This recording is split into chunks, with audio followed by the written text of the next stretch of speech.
to cleaner options, and we're here to listen, and we're excited for today. And I'm Vince Busick. I'm the board chair. I'm director for District J, North I-25 corridor, US 36 corridor. So we've got some major corridors cutting through my district, and eager to hear the conversation and hopeful that RTD becomes the green option. Thanks. All right. So this first question is going to be really, unfortunately, not a discussion because it's really about you all and what you do and what you've done. So after that, though, would again love robust discussion playing off one another. As you introduce yourself, if you could also let us know what you or your agency is doing or what you've done in electrification and transition to net zero that you feel would be relevant for RTD. So again, introducing yourself, your organization, as well as what you or your agency are doing or have done in electrification and transition to net zero that you feel would be relevant for RTD. Why don't we go ahead and get started with Maria? All right, thank you. Thanks for having me here today. Nice to meet you all.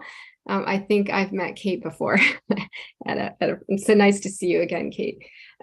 So my name is Maria DiBiase-Eisman. I'm a policy advisor at the Colorado Energy Office.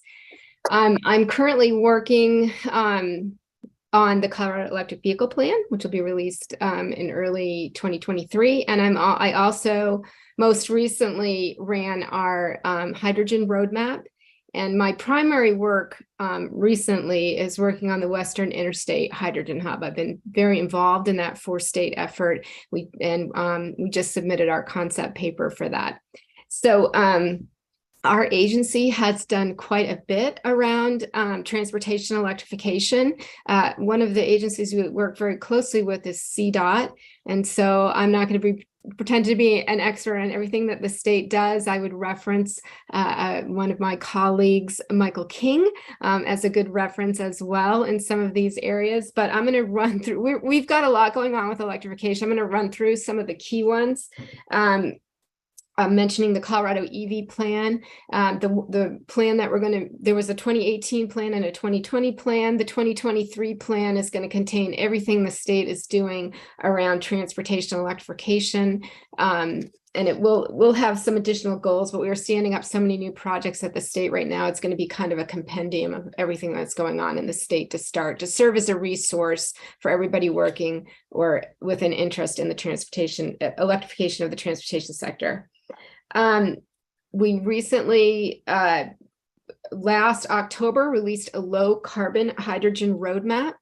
That roadmap does contain information on medium and heavy duty vehicle electrification. It doesn't speak directly to transit, but it does have some discussion and data on the medium and heavy duty sector. And we do have one great chart in there that shows that in the relatively short term, one of the transit sector does provide a good opportunity for hydrogen.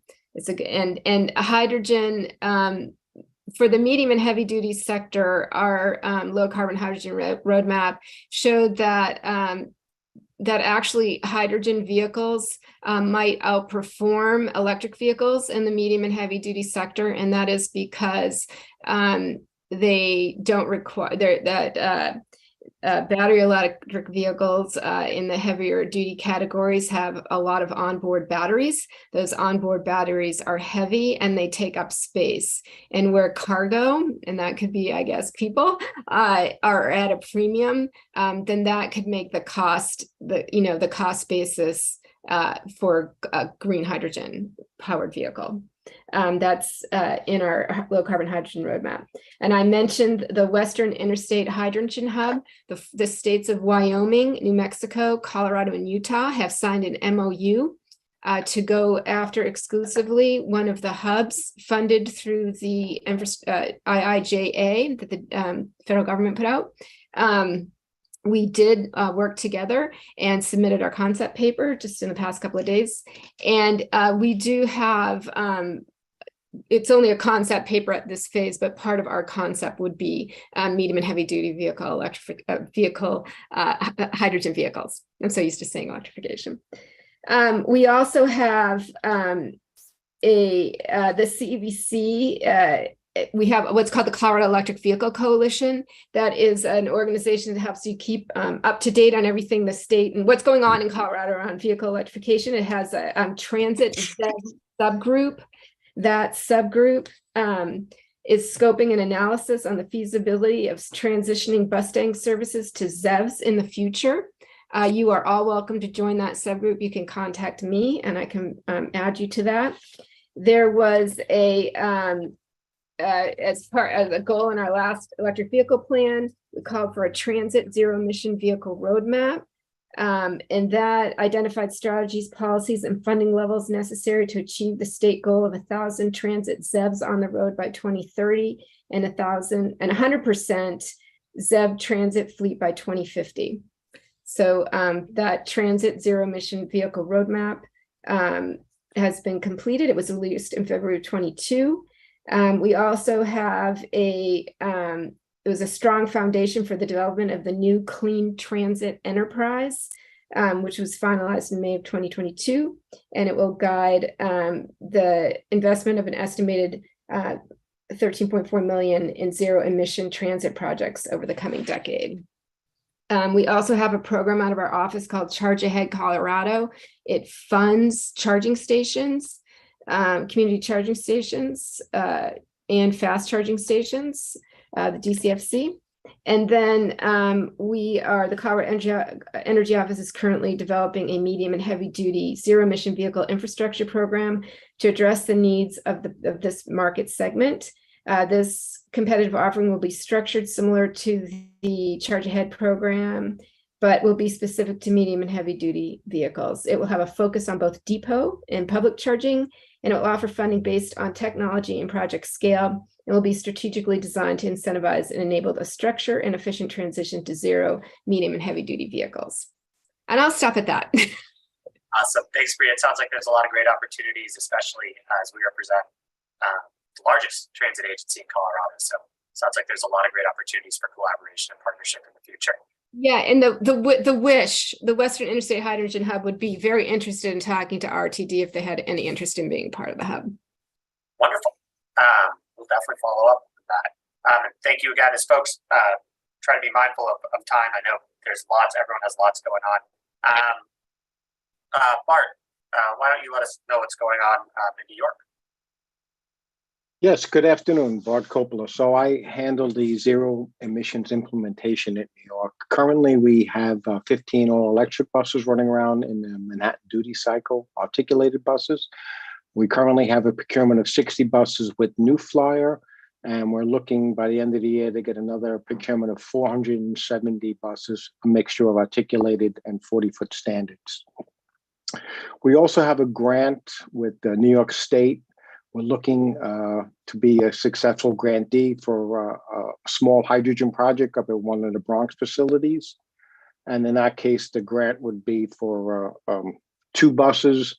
We can probably fill 8 to 10 hydrogen buses in the event. So hopefully by the end of the year, we'll find out if that's successful. One of our challenges has been, we're trying to, with our next 60 bus delivery, we're trying to separate the buses into all 5 boroughs. New York, most people think it's New York City, but actually there's the 5 boroughs: Queens, Staten Island, the Bronx, and Brooklyn. So we're going to move the buses to all 5 jurisdictions and concentrate specifically in some of the EJ communities, environmental justice communities. And this way we'll also see how they operate in the multitude of duty cycles. Currently, Manhattan's a low speed, Staten Island's a higher speed, but when I mean higher speed, 7 to 10, Manhattan's in a 3 to 5. So it's not express. Let me put it that way. We're also at the state level, they're looking to create a hydrogen hub up north in the Rochester area. Our governor's been pushing for that. So part of us moving in that direction is to take advantage of that hydrogen. And I echo the previous commentator that, in the heavy duty field, hydrogen, may have a space for us. We're going to gently dip our toe in it to see how things progress. We're working with our partners, the New York Power Authority, which supplies power to many of our localities. They're going to do some of our construction work specifically for the next, we're currently on 4 locations, and we're looking to partner with them for the next 12 locations. The New York Power Authority has been mandated to provide charging on our interstates. So we're trying to leverage their ability to meet the ABBs, the Siemens of the world, to get them, since they have a much more, a better relationship with those with us. So we're going to progress along those lines. So thank you. Any questions, just let me know. Thank you. Dr. Cox. I guess Andrew, because I called everyone else by their first name. Sure. Yeah. Awesome. Feel free to. Yeah.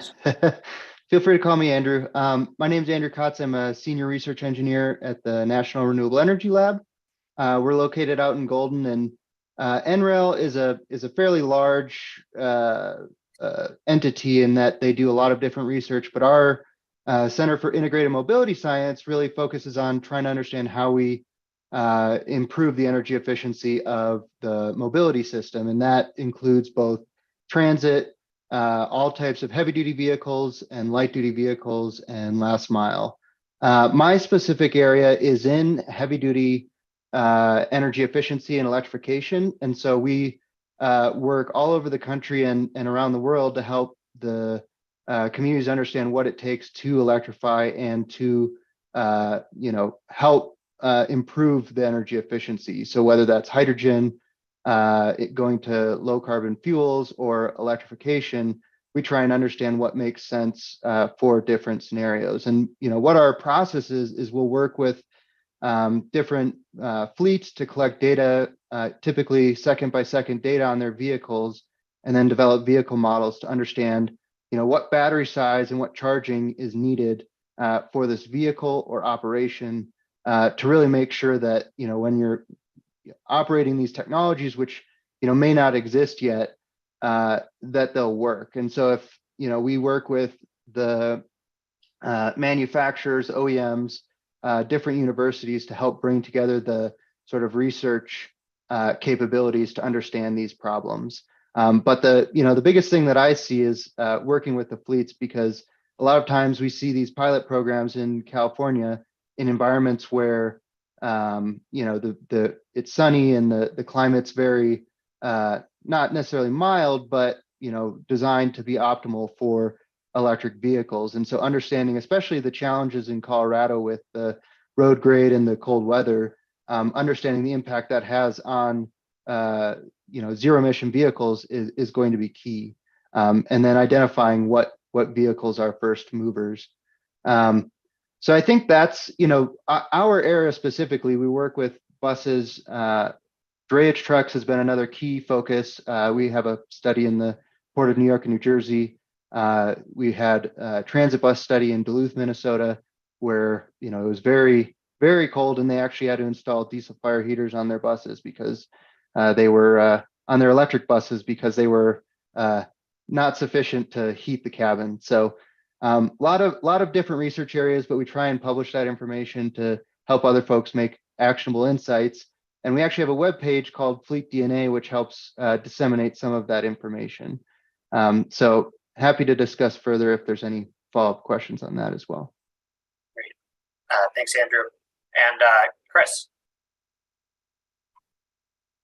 Hi, everyone. I'm Chris Southwick. I'm the Mobility Innovation Coordinator for the town of Vail. And so we're a rural agency, but a relatively large rural agency. We provide kind of fixed route service in town of Vail proper, about 2.8 million unlinked passenger trips kind of pre-pandemic. And we're very much in that kind of middle of the transitioning our bus fleet from diesel vehicles to battery electric. We have 4 battery electric buses that we received in kind of the spring and summer of 2021. So we've had about a year. We have 6 more on order we have a scheduled potential delivery in kind of 2023. And we're kind of on pace to be 100% battery electric by 2032 is kind of our goal. We've made electrical upgrades to our bus barn to kind of facilitate both our kind of current charging needs, but also our future charging needs. So upgraded the electrical kind of supply, added a backup diesel generator, added a transformer, and then kind of all the conduits in our bus barn. So as we kind of add additional buses and additional charging infrastructure, hopefully that will make kind of things more less costly. And so, yeah, so we're kind of right in that, starting that process of transitioning our fleet. Great, thank you. Last but not least, Bill. Thank you. Good afternoon, everybody. Via Mobility Services, some of you know pretty well, I think, but just a little background. We started as a paratransit operator in Boulder County. We now operate paratransit services throughout the 8-county metro region, as well as operating some services for RTD, Access-a-Ride and FlexRide. And we operate transit service for the city of Boulder's HOP route. That fleet for the HOP buses is 17 transit buses. We had begun electrifying with kind of a science project in 2017, where we took one of our oldest Gillig 2004 and had it converted to all electric. And it was quite a learning curve for us. We had a good bit of help from Lightning E-Motors in Loveland to do that conversion. And it was a good bus for some time. It,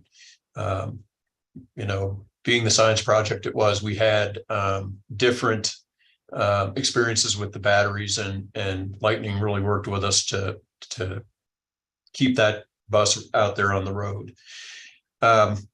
Fortunately, we obtained grants to get our first 3 electric buses and took delivery in the winter of 2021, 3 Proterra buses. We have funding for an additional 6. So that would get our fleet more than halfway electrified for the HOP. Both City of Boulder and VIA have, I think, relatively aggressive goals around the electrification. That fleet, we'd like to see that HOP fleet fully, I would just call it zero emission. Whether it's all electric, I don't know, but zero emission by 2030.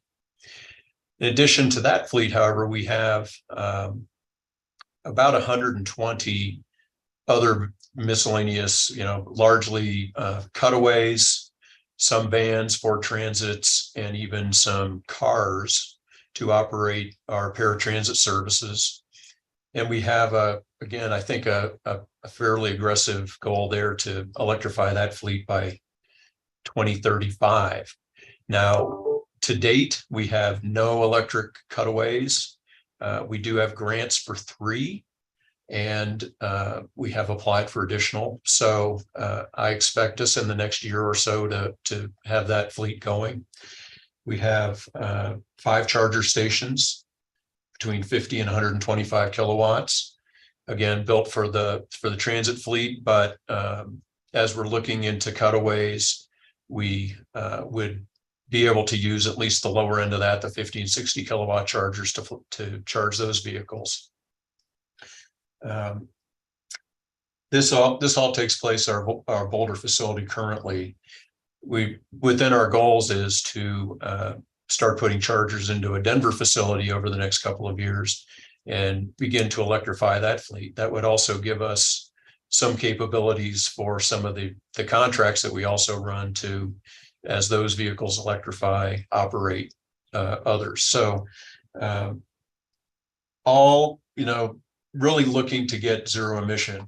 In addition to zero emission vehicles, however, we really want to look at where our electricity is coming from. Currently, the Boulder facility has about 100 kilowatts of solar power, offsets about 20% of our energy usage for building and charging. We obtained a grant in 2019 from Department of Transportation, CDOT, to do a planning grant around building a microgrid at the Boulder facility. And the project that came out of that was a 3-phase microgrid project that each phase would add about 500 kilowatts of solar and 500 kilowatts of battery storage to this facility, thereby offsetting a large amount of the grid power that we would most likely be using at night while we're charging. So, generating that sunshine electricity all day, putting it back to the grid, some to our batteries, and then being able to pull back off the grid at night. So that's kind of the thought. Could we, I think a very, very aggressive goal would be to make the entire agency zero emission through, for everything we do.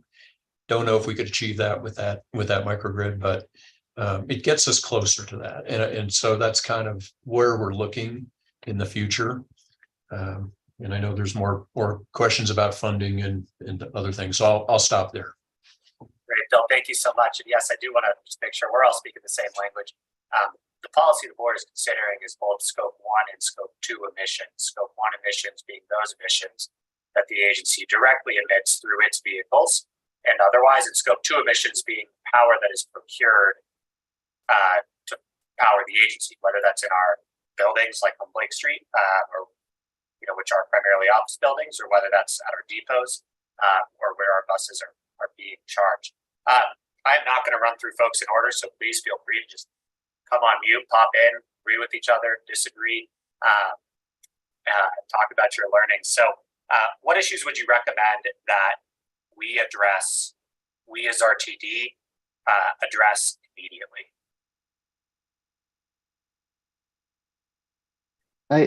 I think, in my experience working with fleets, I think the biggest thing is understanding the scale of charging. Heavy duty vehicles are very power intensive.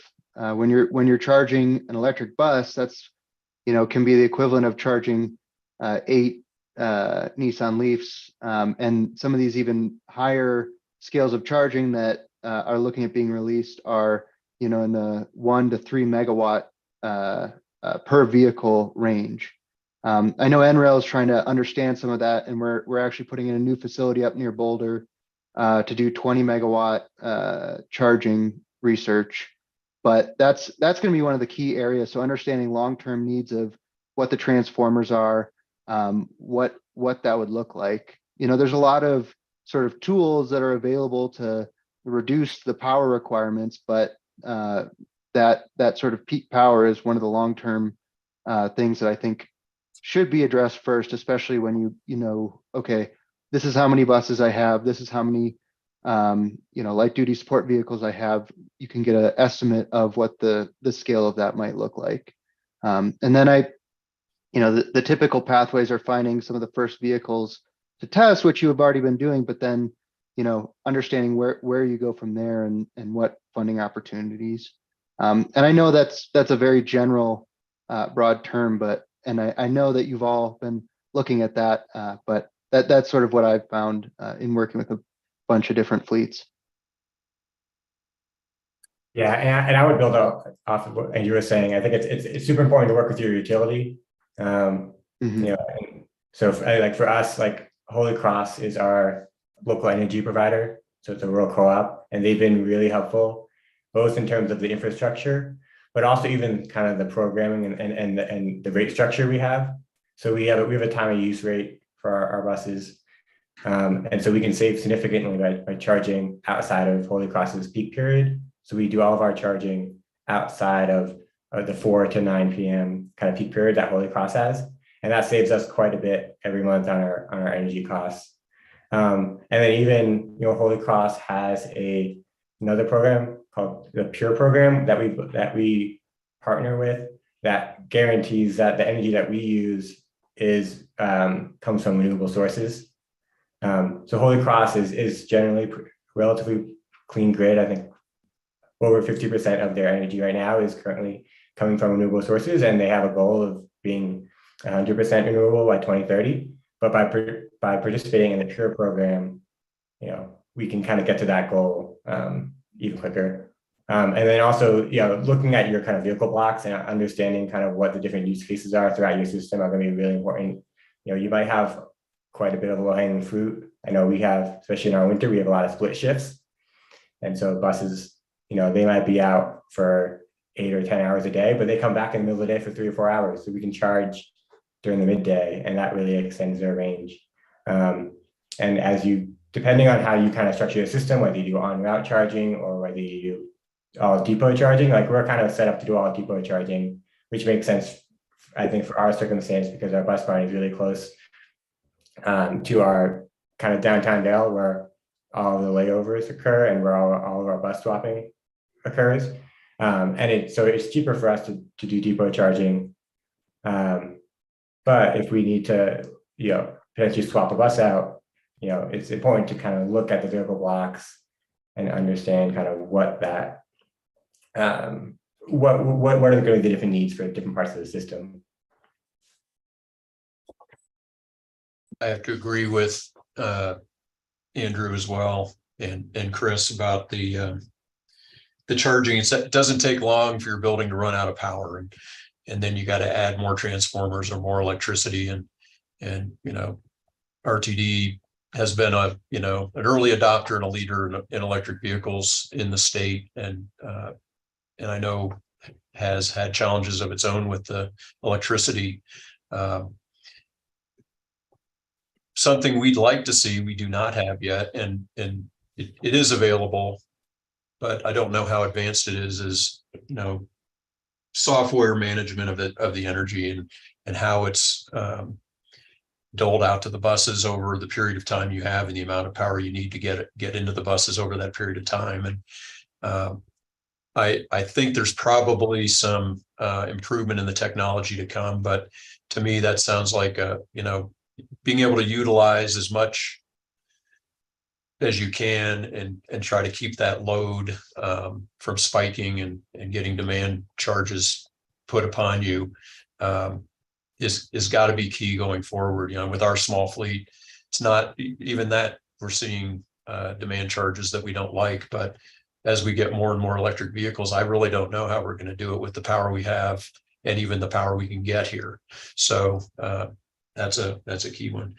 Another item is workforce development. Early on now, we're just having a hard time finding a way to get our folks trained, especially on our maintenance side. And the bus manufacturers are helpful, and they do provide service techs for us. But in the end, we're going to need to be able to manage these buses, and it's likely we're going to have, as we do with internal combustion, we'll have a variety of different types of vehicles and different manufacturers of vehicles, and having a workforce that understands how to work on those vehicles and put the parts in and there's even more physics and engineering involved in that side of it than there is in kind of traditional technology. So that's a big challenge for us, I know.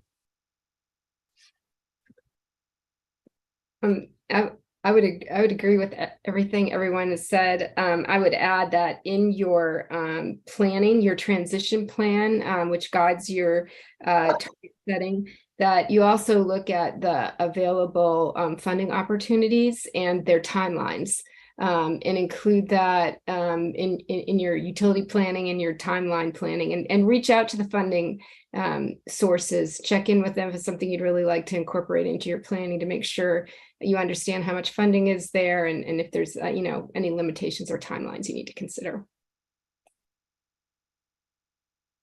So I heard everyone's answer really centered around a battery electric fleet. Does anyone's answer change if we're talking hydrogen or mixed fuel, BEV and fuel cell EV? Does your sort of biggest item change? Yeah, I mean, so recently we have a study with Toyota and Kenworth looking at hydrogen fuel cell tractors pulling containers out of the port of LA, and the operators really like it. They operate like a battery electric. They fill in 20 minutes. They have 250-mile range. But there's been a lot of challenges with the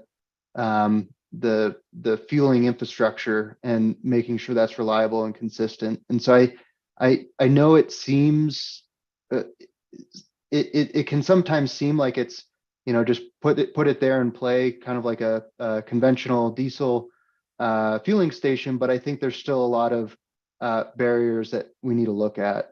And, you know, it's one of those things is, okay, our battery electric vehicle is going to be surpassing the hydrogen fuel vehicles in terms of range in that time span that the infrastructure might be there. So understanding what the roadmap is for the infrastructure that you're going to be putting in place, because both are going to be a large investment. And so it might be that, okay, if this is about the same time frame as we see battery electrics that are feasible coming on the market, maybe we opt to try and go that route. But there's still some scenarios where you know, it's going to be very challenging for a battery electric to obtain you know, be feasible in the near future. One of the challenges we're facing in New York, and maybe you've experienced it, is we really don't get the reliability. It's probably 30% or 40% of the reliability of our diesel fleet. So at that point, I don't really get a chance to run them significantly, so I can get really good data over a long period of time. What ends up happening, both with the challenges of charging the vehicle itself and the vehicle itself just not performing as well as its diesels, I really haven't put it through its paces. So that's giving us a bit of angst as we try and grow that fleet. I don't know if you've experienced charges with your BYDs with respect to charging in, but our charging reliability is probably 60 to 70% when I plug it in now. Well, hopefully, as we get to the OCPP standards of 1.6, both for the vehicle and the chargers themselves, we can get to a higher reliability. I mean, I have my own electric car and I never have a problem charging, but it's not the same with the vehicles, you know, our buses itself, and they have integration issues. And at that point, since the reliability is not there, I don't really, we don't push them enough. So I feel comfortable doing a 1-for-1 exchange at this time. Hopefully we'll get to a better place in the near term. And then we also agree that we're looking in the hydrogen space, and hopefully that will give us, you know, the range that we currently have and the filling times that we currently have on our diesel fleets.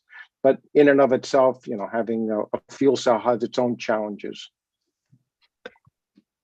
I would add for hydrogen that I think some of the things that you do prepare for electrification might be the same for hydrogen. I think talking to your utility, I think we're going to see some utilities that are blending in hydrogen or maybe providing hydrogen in the future. So checking in with your utility early to find out if they have any plans around that area.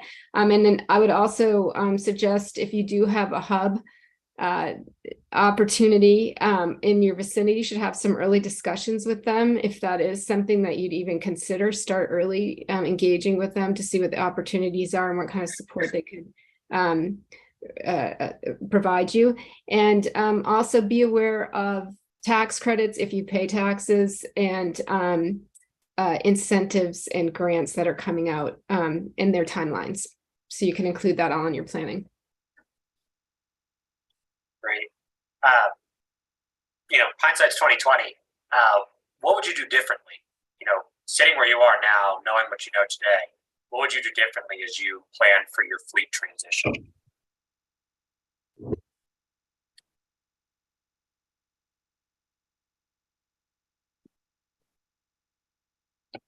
Bill? Everyone hit it out of the park? You know, I think we did not get our utility well enough involved in ours up front, and you know, now we're working with them on it. But that's one thing. You know, you don't know what you don't know. I agree with Bart. We've had kind of hit or miss sometimes on charging. We'll get the bus plugged in, we'll come back in the morning and it didn't charge for some reason, but the charger went down or something happened. We're getting better at it, but we've had to just do a bit of tweaking, and I don't know how we would have done something different, honestly, but it's definitely a learning curve, and it's different from running a diesel fleet. Absolutely.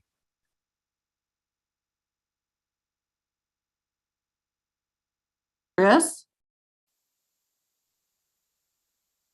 Yeah, I mean, I guess I would agree with Bill. We're kind of just learning as we go, and so everybody's kind of learning, as they're going through this process. And so I don't know if there's any particular thing I'd say I would do 100% differently. It's just kind of learning as you go, and every time you get a new round of buses, you figure out what's working well, what doesn't work well. I think ideally we would have loved to have a fleet charging system in our barn right away, but that technology wasn't there. So we have 4 CPE 250s in our bus barn. So they're your standard level 3s. And I think if that technology was there, it would have been nice to directly go with a fleet charging system with kind of, consolidated charging cabinets and dispensers. But when we ordered the buses in 2020, that technology wasn't there. But it's, I think we're constantly learning. And then that technology is changing too. I mean, it's pretty amazing kind of what we've noticed from the first round of buses that we got to the buses we'll have next year. And I expect that to kind of continue.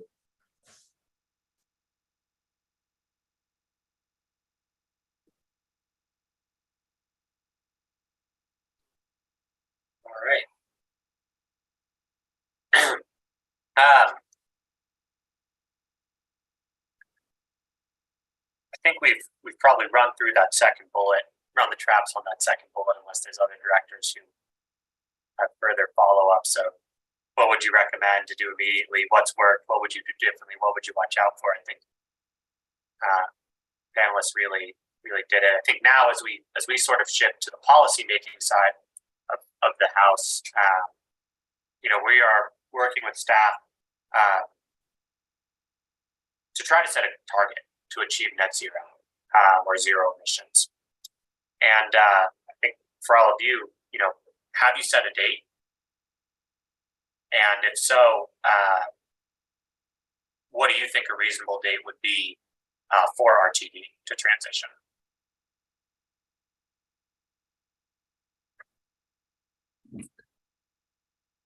I'll take. Go ahead. So for us, the goal is to be 100% battery electric by 2032. And we get that just from looking at our replacement schedule. And so at this point, every time we have a diesel bus that reaches its end of its useful life, we replace it with a battery electric bus.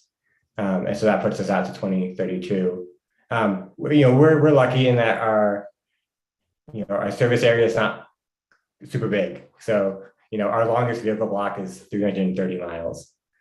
And so, I feel relatively confident that we'll be able to get there, even just doing depot charging. If I think there's 2 scenarios that we'll see. We have our replacement schedule is not super symmetric. So we'll have 12 battery electric buses by 2024. Then we'll have 5 years where we're not going to replace a bus just because of how our schedule is kind of laid out. And then we replace 2/3 of our fleet between 2029 and 2032. And so I see one is that technology improves. And so we have a true 1-to-1 replacement for any block in our system by 2029. Then it's relatively straightforward. Then you're just replacing vehicles. The other scenario is maybe we don't have that range and we need to swap buses out. But I think for us, understanding our vehicle blocks and our use cases are really important, because for us, swapping buses is relatively easy. As long as we can swap a bus late enough in the day, so 10 or 11 o'clock, we should be able to take a bus that we've deployed in some of our peak period service. You could charge it in the middle of the day. It goes out of service at like 6 p.m. And then you can put it back into service and finish that remaining portion of that long block. So I feel pretty confident that we'll get to a point where we can will be 100% battery electric, and we won't necessarily have to expand our fleet size. But we're, a slightly unique case because our service area is smaller. And so without really understanding your guys' kind of whole system and kind of what your needs are, it's kind of hard to have a date, especially if you think you might need to go in a different technology instead of battery electric. I mean, that throws a whole other complication into it.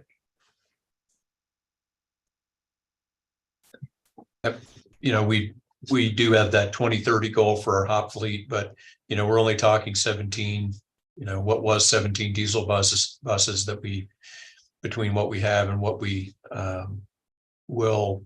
have grants for already, 10 are down. So the other 7 will come around by 2030. Later in the decade, I would be a proponent of looking at hydrogen, assuming that's doable here in the state by then. I think it probably will be over the next couple of years, just having some fuel. And I see some of the California agencies doing that now, and even in smaller agencies, they're trying some hydrogen vehicles. So I do think that part of the fleet is reachable by the end of the decade. The other vehicles, that'll be harder. We really have to see how electrics work on a cutaway size vehicle. Are we going to get the range we need to do the routes we need to do for paratransit and microtransit? And especially probably not being able to charge en route. So bringing it back every night. Some of those buses are out for 12 and 14 hours. So don't know if that's doable, but that's our goal at the moment. And again, the technology will get better. So as we get through, can we make that 2035? We've got a dozen years to do it. Great. And I do want to take a moment to pause because I realize this might be helpful for you all. Ms. Johnson, do you or a member of your team know, just sort of share a bit briefly on how big is our fleet? How many depots do we operate out of? How many of those do we own, and how many of those do we not own? Sort of paint a picture for folks. Yeah, so thank you very much, Mr. Chair. I will start and then yield the floor to Mr. Worthen. I want to thank all the participants for their comments. Having been in the space across the country at 7 different transit agencies and recognizing the issues that have been put forward, I can totally empathize with that as we look at workforce being a major issue when you've had mechanics that have been in roles, a diesel mechanic for 25 years. And when we talk about the workforce, understanding the difference between feathering the brakes and regenerative braking. And as we look at blocks, Chris, to your point, that's very important when we think about our duty cycles and what we're doing going forward. So I appreciate the candor as relates to where we are collectively. So one thing's for certain, that we do contract our fleet. We have about 1,000 vehicles, and recognizing that half of those vehicles of which we own are maintained by a third-party contractor. There are different aspects around how we would basically convert, and then recognizing our vast service area, there's a lot of issues problematically going forward as we discern what might that be. And then the last issue I would like to raise before yielding the floor to Mr. Worthen is relating to our useful life of our vehicles, and recognizing the board is aware that we did recently take delivery of some diesel buses. And, we have to keep those 12 to 15 years or 500,000 miles pursuant to the FTA. So those are all different things that we need to be cognizant of. And so as we look at our replacement schedule as well, that is something hand in hand that we will look at. And to Maria's point as well, when you look at funding sources, it's important to look at the elements of the grant and the timing. And as the board knows, as we look at where we are with our additional delivery of buses as a whole, that's a critical factor for us. So with that, Mr. Worthen, if you could please speak to more of the transit service delivery of which you have auspices over, I would greatly appreciate it, sir. Thank you, Ms. Johnson. We actually have just short of 1,100 buses, and we operate in a 2,400 square mile service area. We have 8 facilities. 4 of those facilities are contracted, and 2 of those 4 facilities are owned by the contractors. The other 2 are on longer term leases themselves. We have 36 vehicles right now that are in revenue service on the mall itself. We're running between 292 kilowatt to 330 kilowatt hour batteries on those particular buses. We have 30 chargers and transformers at our Platte operating base, which houses that particular fleet. We also have 17 other vehicles that are on order right now, battery electric buses that will be housed out of our East Metro fleet itself. Awesome. Thank you. I realize asking a question without giving people a little background would be tough to opine on. Okay, I've answered that question many times. Thank you, sir. Yeah. Just to repeat, I think for those present on the call, if you set a date, what is it? And I think, hearing what you just heard from Fred Worthen and Deborah Johnson, what is, from your perspective, just sort of a reasonable, broad time frame to make this transition?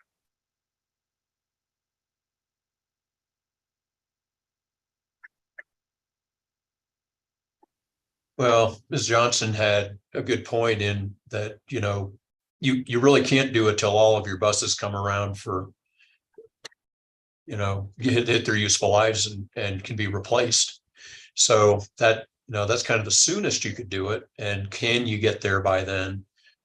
You'd really have to start buying nothing but, zero emission vehicles from now till forever. And is the agency ready to do that? It's a tough question. I don't know that we're ready yet. We still are going to take some delivery on some more gasoline powered vehicles, but even those will come up before 2035. They're smaller. So I think we are committed on the small transit fleet that we have to either electrify or, and I'd love to see later in the decade hydrogen. But it might be later if the fleet size is another issue. Can the fleet, can you replace one for one? Right now, I would say that's probably no.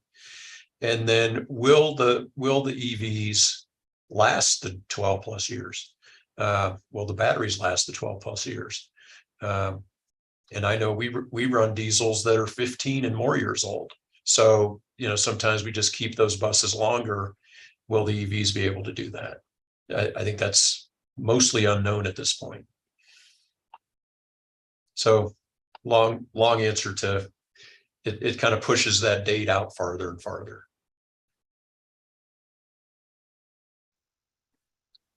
Lynn, jump right in. Full discussion, no hands. Great, thanks. I think this is mostly for Maria. You mentioned the state goal of 1,000 transit vehicles on the road by 2030.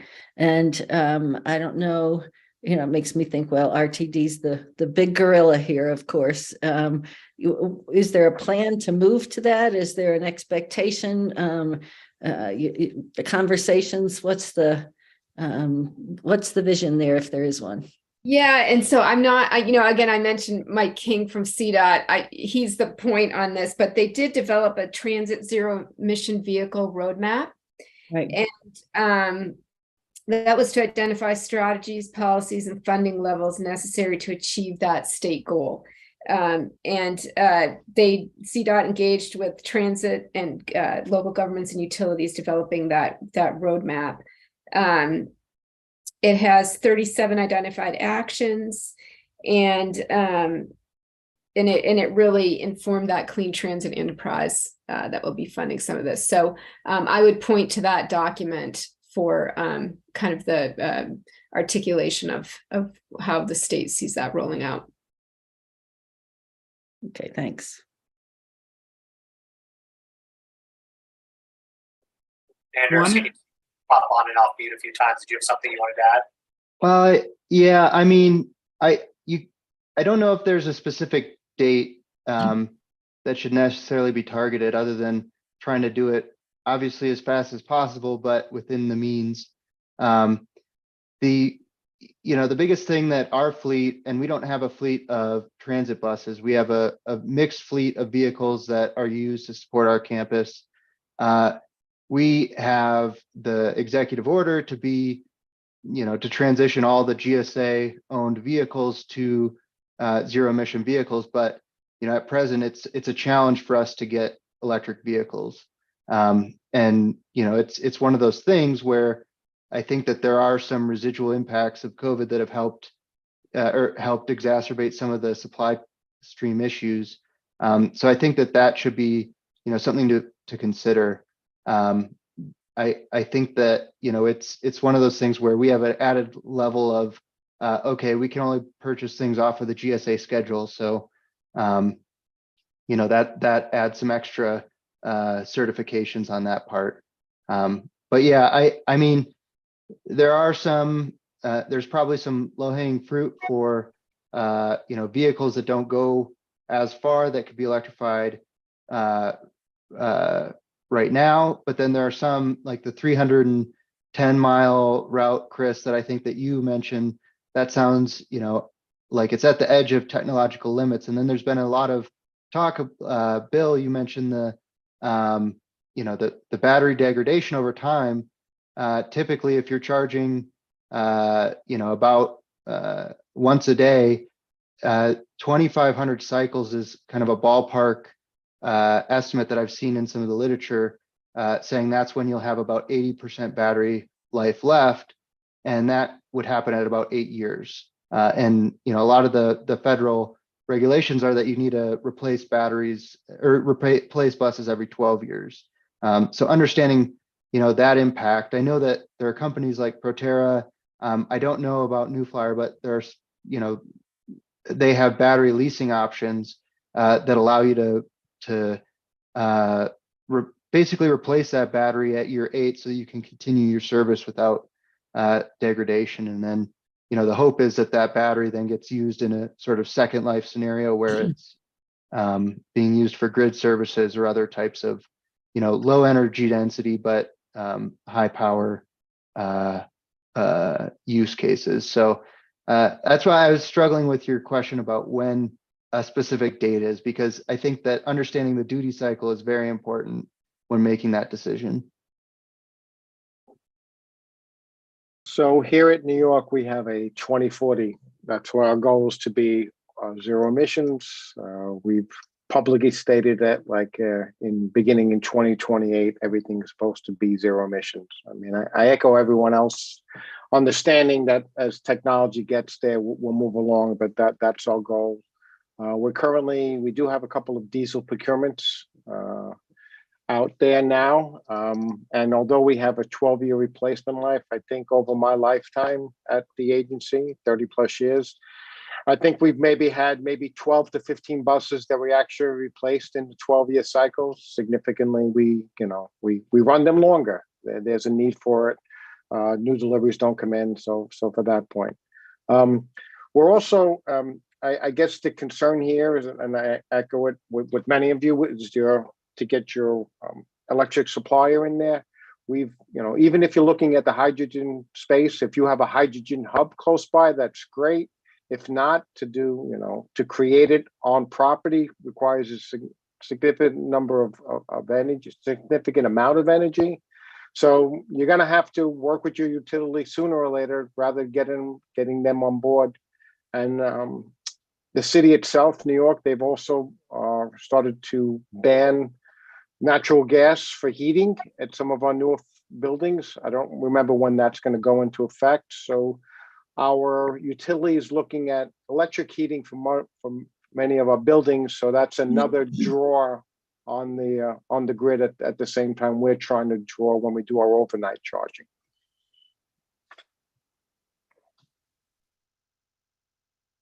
So we have another fleet, Fred, right? We have a fleet of paratransit vehicles, which are smaller cutaways, etc. How many of those, and is there any point in looking at how those could be electrified?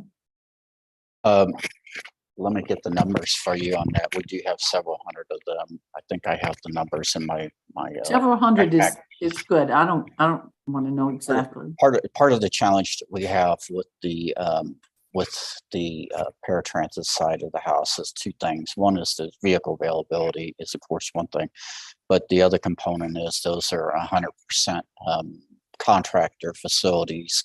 I know that at least one of our facilities is owned by a contractor. I believe the other 3 are currently leased facilities themselves. So again, the not owning facility is a challenge. And going back to Andrew, some of the question or the comments you made also, one of the other challenges we have is we have 40 to 50-year-old operating bases that are at maximum capacity across the board, electricity, everything else. So it's not just the capital purchases, it's the infrastructure component as well. So I appreciate your comments. Thank you. Thanks, Fred. I got one more. Just for the record, our utility is on the call and listening. So that's a good first step. Thanks, Brody. Thank you. I think I want to turn to probably the least exciting for some and the most exciting for others question in the room, which is how do you pay for it? How are you funding? For those of you who are looking at one-to-one, how are you funding the procurement? For those of you who have asset transition plans, how have you identified future funds? And I think sort of a timely matter, is anyone exploring, the direct pay option under the Inflation Reduction Act or other public-private partnership financing options that are available, that are newly available under the IRA?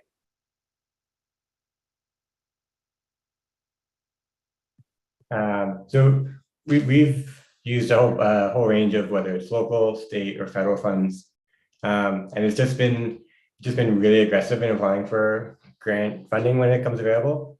So it kind of goes through all the different buses we have. 3 are locally funded. 1 is low-no 5339C. 2 will be 5339B. 4 are kind of settlement funding, like state funding, and then 2 are were congressionally directed spending, so an earmark.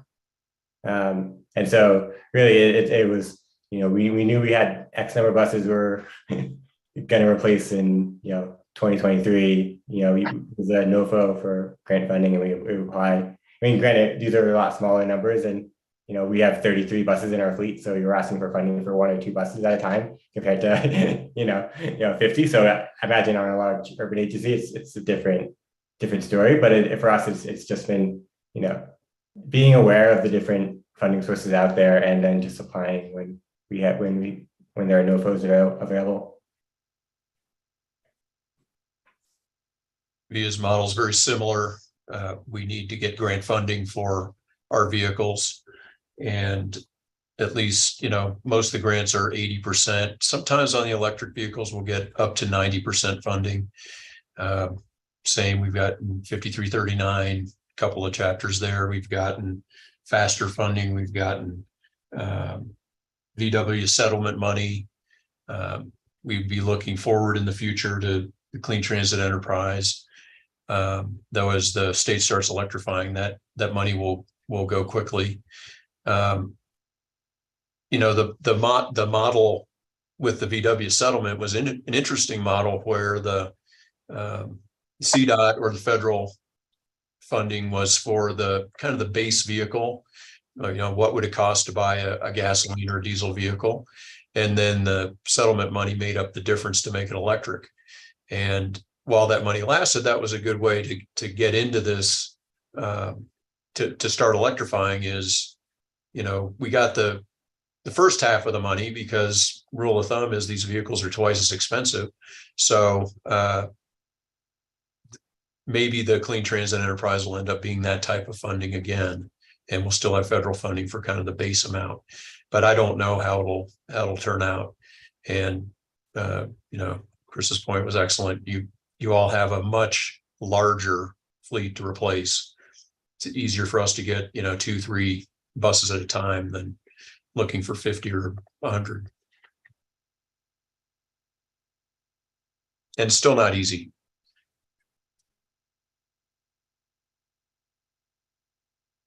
All right, looks like you might be having some technical challenges, but would welcome your voice on this as someone who operates, I believe, pretty similarly sized, if not certainly larger operation? How are you funding your transition?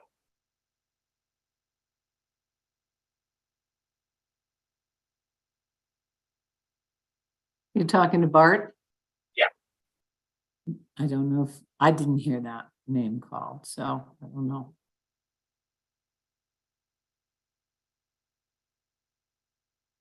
Hey, I'm sorry, can you repeat that? I was interrupted.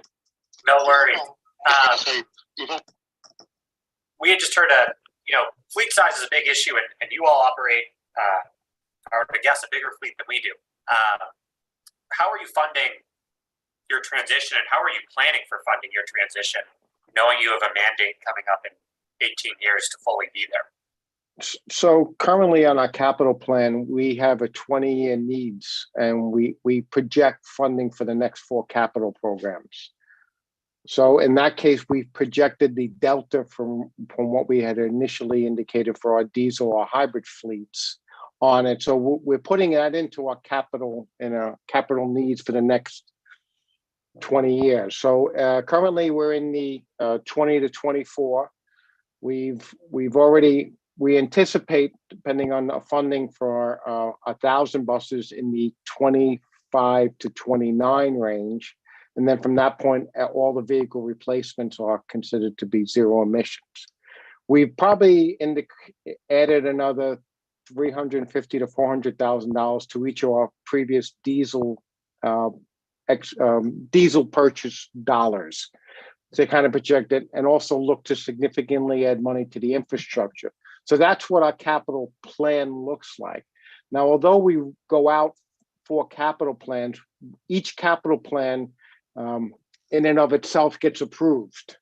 Now, the nuance in New York State is that, or at least for us, is that our board approves the capital plan, but the funding is kind of given incrementally over that. So in that case, although the plan's approved, we may not see the money for a year or two for the first year or two of the capital plan. So it kind of delays some of our purchases, but at least we're projecting where we are based on our fleet size, currently about 5,800 buses. And just to put a fine point on that, just make sure I'm hearing you correctly. It sounds like you are able or planning to be able to make this transition by 2040, start doing a one-to-one replacement by 2028. But that's because you have state funding and state support. Yes, we typically, for us, most of our federal funding actually goes to the rail side of the house. So in that case, we did get a recent funding. It was, for us, it was significant over the, what other agency got, but for us, it was, I hate to say it was about 10% of what it is. Don't mean to be, that's exactly what it was. So that's where we're currently in that space. So using that money, we kind of anticipated, like someone had mentioned earlier, that we had anticipated our diesel dollars, and we used the money coming in with the grant to pay for the delta. So in that case, we projected with the $116 million, we kind of figured that's kind of probably going to get us about 400 to 450 vehicles that were initially budgeted as non-zero emissions to zero emissions because of the delta in the funding itself. I think my calculations are off, but we understand. So the infrastructure is where we're seeing issues that COVID and supply chains are definitely moving that work to the right. We're going to have to accelerate that if we want to reach our 2040 goal. Great. Thank you. I do want to note for the record, and I keep forgetting to do so, that Director Sloan has joined us as well. Thank you, Director Sloan, for being here. At this point, if anyone has any closing remarks, brief closing remarks, would certainly welcome them, and then we will go ahead and close this out.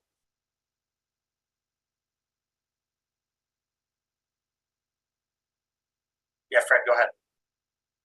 Yeah, I was just going to say to Maria, I am very interested in learning more and about your Hydrogen Coalition work. So if you don't have my contact information, we'll make sure that it gets passed on to you. I've been very interested in that particular aspect and whatever I can do to help. Thank you. Yeah, we'd really like to talk to you. Thanks. I just want to know if Mr. Stoppelkamp, who has everything to do with all the facilities that support this discussion, has anything that he wants to add. I think that the biggest challenge, and listening more on the fleet size, we heard a little bit of the charging. If we go hydrogen, it's the fuel, it's the propulsion in this facility. So I would share with everybody on here, and for panelists, correct me if I'm wrong, but to start up a new facility, we're talking anywhere between 3 to 8 years. And Fred mentioned that we've got basically 4 RTD facilities, 3 divisions, and then our district shops. And when we house 200 buses each one of these facilities, we go nose to tail, 5 foot between. Electric buses, we need a little bit more room, bigger footprint. So there's gonna be a challenge for our own fleet, but then also the contracted fleet for their infrastructure. So it's going to be I mean, this is where we've been talking about transition plan. What will it take?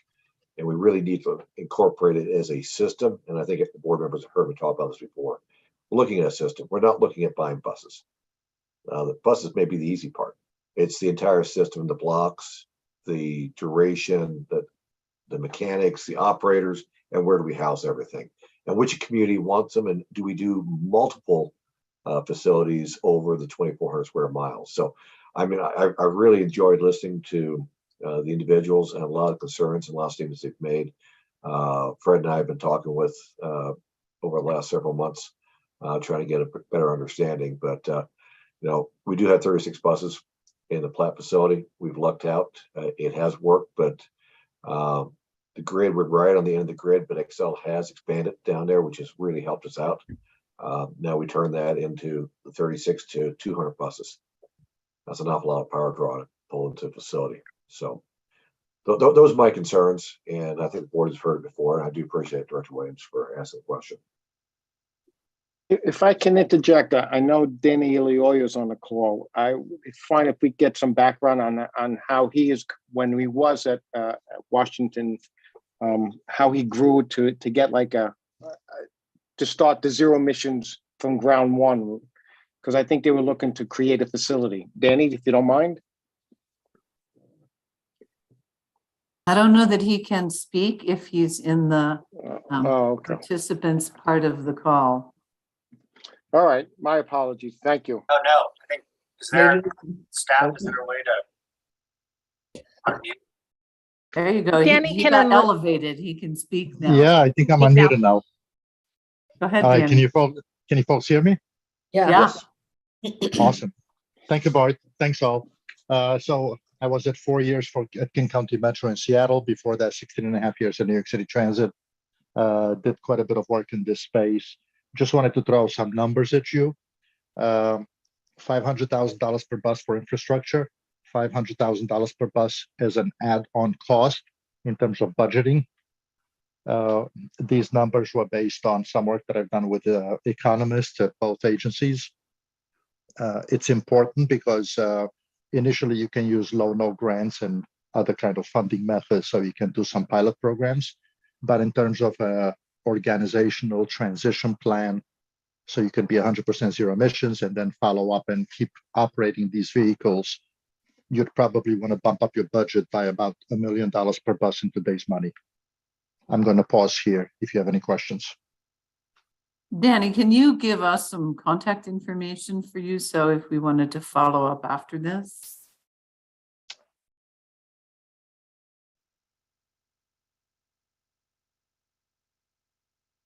No? Yes? That's all right. We'll get it from Bart. He knows who you are. If you can hear me, ask the question again, please, and let me know specifically what you're looking for. I'm looking for your email or your phone number or your name or something. So if we wanted to Sure. ask you some more stuff, we could. Yeah. If you want to follow up, so my email is D as in Danny .ilioiu, ILIOIU @icloud.com. And my phone number is 917-374-8286. So if you didn't get my email or if whatever, just send me a text and I'll send you all the information you need. All right. Thanks, Danny. Awesome. As we look at 1,100 buses, a few hundred cutaways, and a few hundred cars, that is a hefty, sobering price tag, I guess is what I'll say, but one that if you were to account for the social cost of carbon that each of these buses, if they were to remain, might pencil out to be pretty close. Yeah, so just another note, 2035 to 2040 is a good goal for you or a good target for you. I think anything below that is unrealistically aggressive.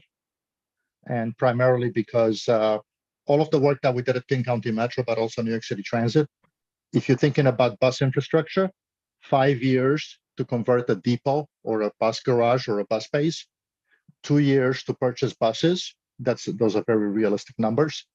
However, the industry right now, and I think I heard Chris, or I forgot the gentleman's name mentioned earlier, you don't really have full mature vehicles available for your cutaway vans or for your non-bus fleet. So if you want to become a 100% carbon neutral or zero emissions fleet, you also have to integrate your non-bus fleet with your bus fleet into whatever solutions you're going for, whether that's going to be battery electric or hydrogen fuel cell. And that's a challenge I think every transit agency has. And if you listen to them carefully and if you ask them, what about your non-bus fleet? You're going to see that a lot of agencies are going to be like, well, I'm going to do 60% by 2040, or I'm going to do 50% by 2035. So just background and context. Thank you so much. Yeah. Danny, our experience here in talking to our non-revenue fleet is they just don't see the enough of an industry yet. So at that point, I think we did discuss box trucks, but besides that, a lot of that specialized equipment is just not there. So we don't know if that's even feasible within the next 5 years. I guess within the next 5 years, they're looking to find out if the industry is moving in that direction to zero emissions, whether it's, and I think we kind of believe that they're mostly being a hydrogen space for those specialized vehicles rather than the all electric, just because of the weight and where you can charge. Bart and Danny, I so appreciate you coming on right now. I know though that we were certainly oversubscribed for panelists for this session. So if you come back, we'd love to have you. I think we're looking at having convening another group of experts in January. So love to have you back. Anyone else have any? Thank you. Just send me an invite. I'll be more than happy to help. Wonderful. Thank you. Are there any other sort of closing comments from folks?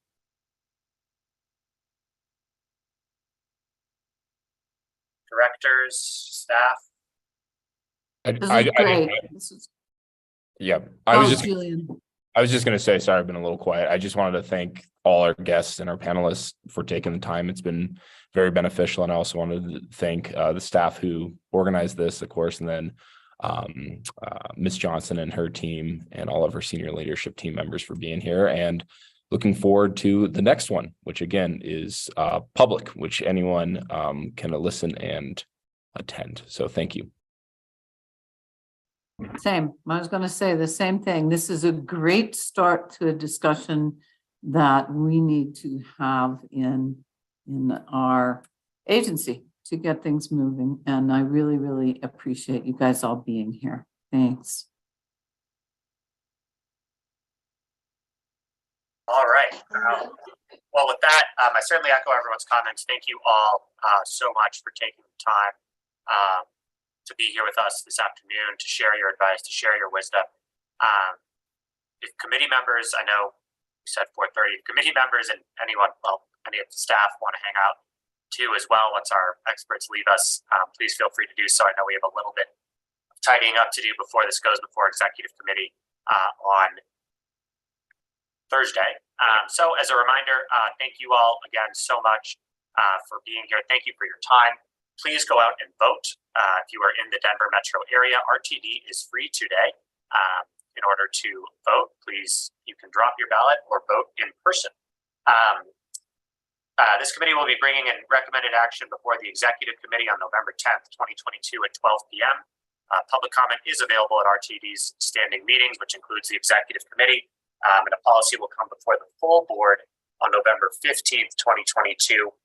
That meeting begins at 5:30 p.m. Thank you all so much, and we'll talk to you all soon. Committee members, anyone's welcome to stay on, but we do have to decide on what we're putting before our exec committee on Thursday. So thank you. Thank you. Stay safe. Bye-bye. Bobby, I took some pretty extensive notes, which I'm happy to type up. Yeah. And get to the four of us before we proceed. So I will do that before Thursday. Might be tomorrow night, but Yeah, get them to everybody. go ahead, Julian. I was just going to say, just to clarify, are we still good for noon tomorrow having the conversation? Are we still planning as a committee to meet or no? We had taken that off the calendar because really, at this point, right, the policy is a matter of picking a number, right, to be revisited. And I think I would definitely say after hearing today's conversation, I think 2038 is probably too aggressive. I don't think that's feasible. I think just from what we heard today, that just doesn't seem like it's, Henry. I'd just like to throw out to the group, and I mean, Kate asked the question, and I'll just follow up a little bit, but the big thing, the big unknown is the transition with the infrastructure. Yeah. 40-year-old facilities, to modify an existing facility may or may not make sense. I would highly recommend not modifying, but then we need to figure out where do we put them. And then the question is, how do we get into the whole NEPA process, clearing the sites and go down that path? So that could be a long drawn out process. Not saying it can't be done and that it shouldn't be done. I think it should be done, but I just want to let everybody know that you really have to look at it as a system and throw all those elements in there. The one thing you heard from the group here, you're looking at 36 buses, 17 buses. Okay. We're looking at 1,000 buses at $1 million a piece. That adds up pretty darn quick. That's just for the infrastructure, not even the bus. So, we really need to look and see, and I think Fred will verify that. I mean, we're both here to help out, and if you need anything from us, just pipe up, and we will see what we can do to help out. Yeah, and I will note that as currently drafted, it's revisited, I think, annually to check progress, as well as after the asset transition plan. I think one big takeaway I had is the biggest agency we had on the line was New York. And I, intentionally sort of dug in on that question, which is they're able to hit 2040 because it's underwritten by the state. And that's a huge, I don't need to restate the importance here. So, Ms. Johnson. Yes, thank you so much for the opportunity to speak about this matter. And I want to thank you all for your interest, quite naturally, as being the policymakers and asking staff about our perspectives. And I appreciate that. In the interest of full disclosure, I had a conversation with Director Geisinger earlier today, and some of the issues that the panelists brought up are the same ones that I spoke to, as I'm concerned about the workforce issue, and as we look at supply chain and things along the lines.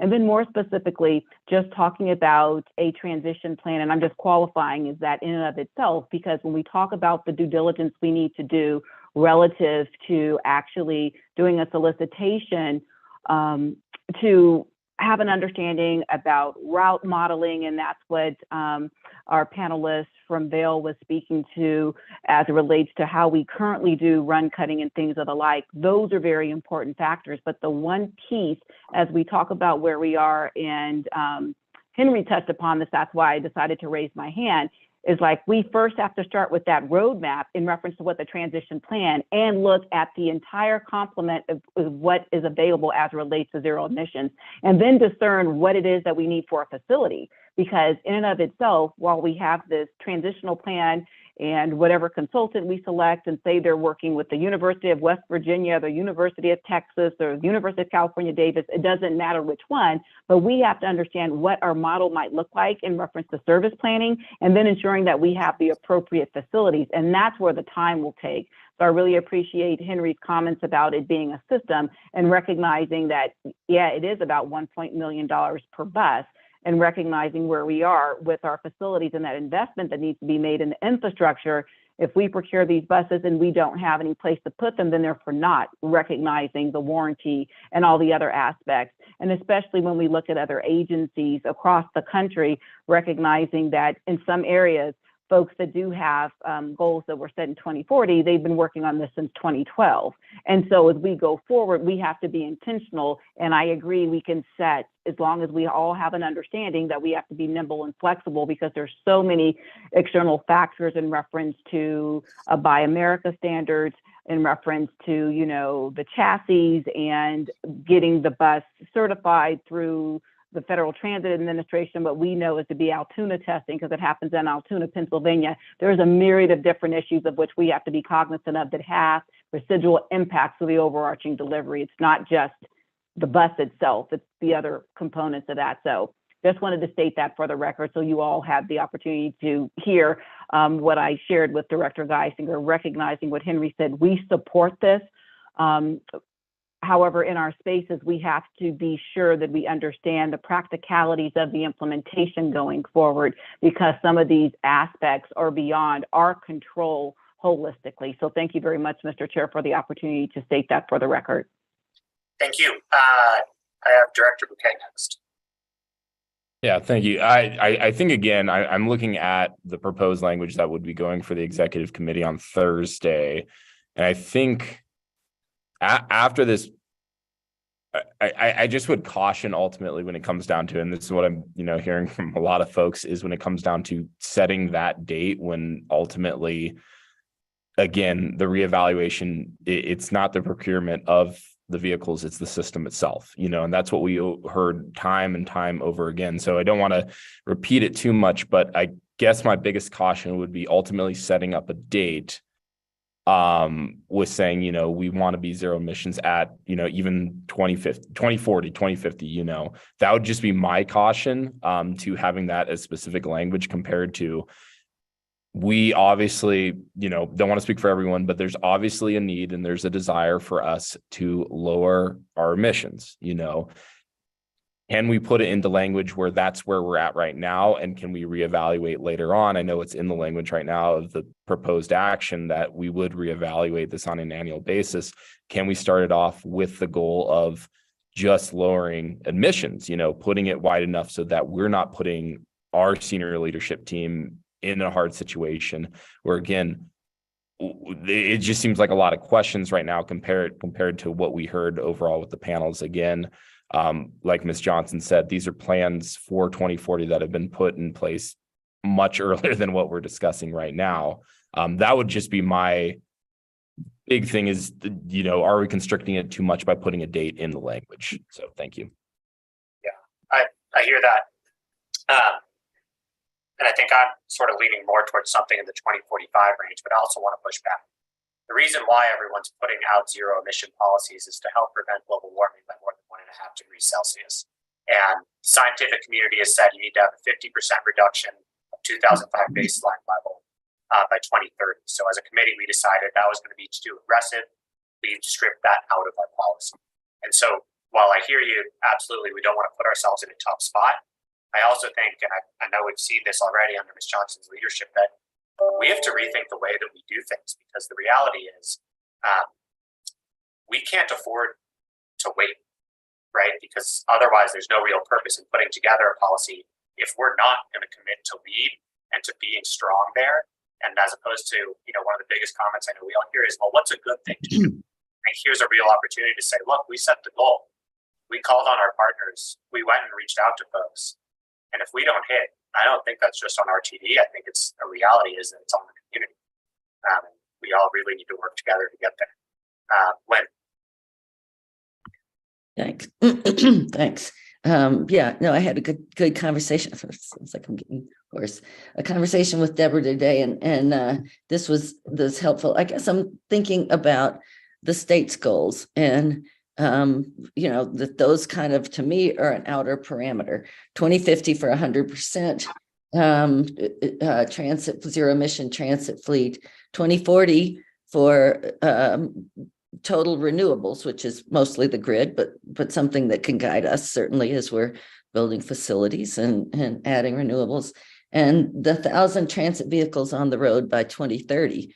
What portion of that can and should be RTDs? And looking at those, we could set a time, or we could ask staff and Fred to come back with an aggressive goal and maybe a more comfortable goal, and look at them at that point. And I recognize, we need the plan.